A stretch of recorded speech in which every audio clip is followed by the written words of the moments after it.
Saya lawan sampai dimanapun. Apalagi kalian bukan keturunan Nabi. Kalian itu haplogrupnya G. Kalian itu Yahudi Gaza.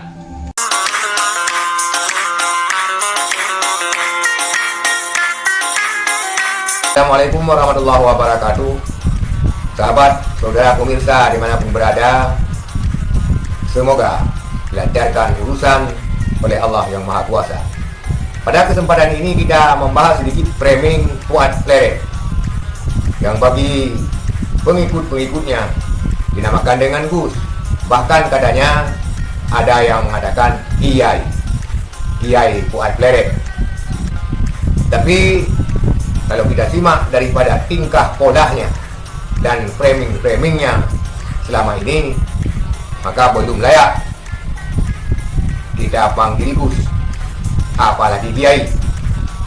Tapi itu terserah pada orang yang memanggilnya. Dia hanya sibuk memframing habaib keturunan Yahudi, habaib Yahudi, dan segala macam. Anehnya, yang aktivis Yahudi yang sebenarnya, yang bergentayangan di Indonesia, malah berkunjung ke Israel, tidak mendapat framing apa-apa dari si Fuad Klerek ini. Malah tidak kita dengar daripada pejuang-pejuang nasab dari kabilah Kiai Nusantara yang memframing daripada keberadaan NGO Israel, keberadaan aktivis Yahudi yang koar-koar di Indonesia, dan bebas berkunjung ke Israel, bertemu Presiden Israel, tidak direspon sedikitpun, hanya karena unsur kebencian dan kedengkian kepada para habaib, sehingga mereka hanya memframing habaib ini adalah Yahudi. Saudara sekalian, para pejuang pembatal nasab Ba'lawi boleh-boleh saja menyusun tesisnya dan boleh-boleh saja berpendapat, tetapi framing janganlah kelewatan, dikarenakan di sana bercokol yang namanya Kiai dan Gus. Lain rakyat biasa, lain orang awam. Itu menurut kapasitas ilmunya. Mau bagaimana dia memframing, mau bagaimana dia menghukum, itu sesuai dengan kapasitas ilmu masing-masing. Tetapi ini seorang Gus, bahkan ada yang mengatakan Kiai. Jangankan untuk naik pangkat ke Kiai, Gus pun belum layak didapatkan. Tingkah pola kita lihat, karena kepentingan perform, katanya tidak apa-apa orang laki-laki memakai anting. Dan kita lihat anak buahnya bersama dia yang ngeband, main-main di gitar, nampak pahanya, nampak auratnya, walaupun memang dia laki-laki.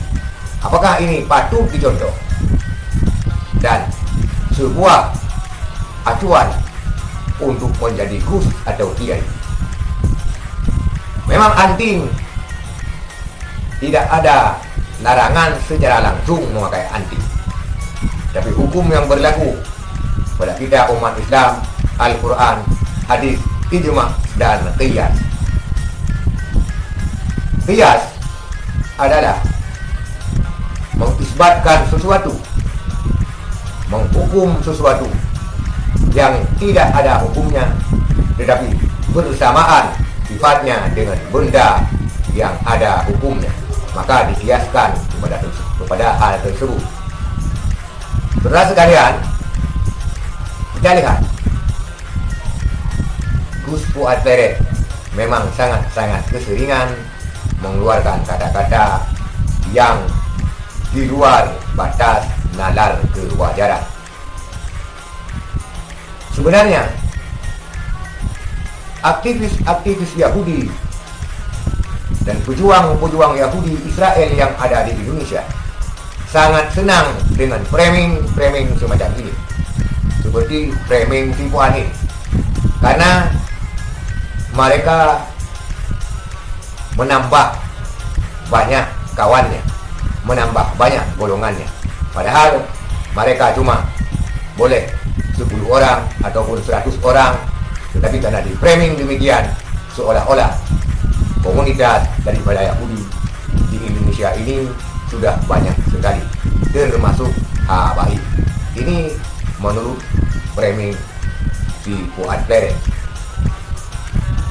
Kalau memang Habib-Habib yang alim, yang saleh tidak dapat dijadikan panutan, lantas kita mau menjadikan panutan si Fuad Pleret, kita jadikan dia ulama si Fuad Pleret ini, maka kalau dia tidak jadikan ulama dan panutan umat, tentu hancurlah dan rusaklah semuanya.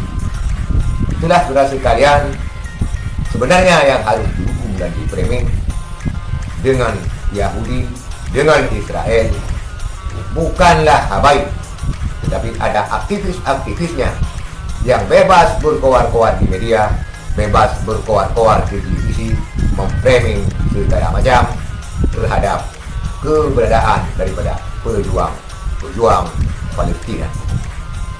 Itulah saudara sekalian, umur yang sudah spare, kalau bahasa kami spare ini umur-umur yang hampir mencapai masa pensiun. Dengan umur yang spare, seharusnya lebih bijak dalam berpikir, lebih bijaksana, sehingga mencipta suasana yang tentram, tidak gaduh sesama umat Islam di Indonesia. Kalau ada perbedaan, tentu diselesaikan dengan tidak memframing kepada hal-hal yang sangat mengerikan. Itulah sekalian, sedikit tidak ulas framing Fuad Pleret. Terima kasih. Assalamualaikum warahmatullahi wabarakatuh.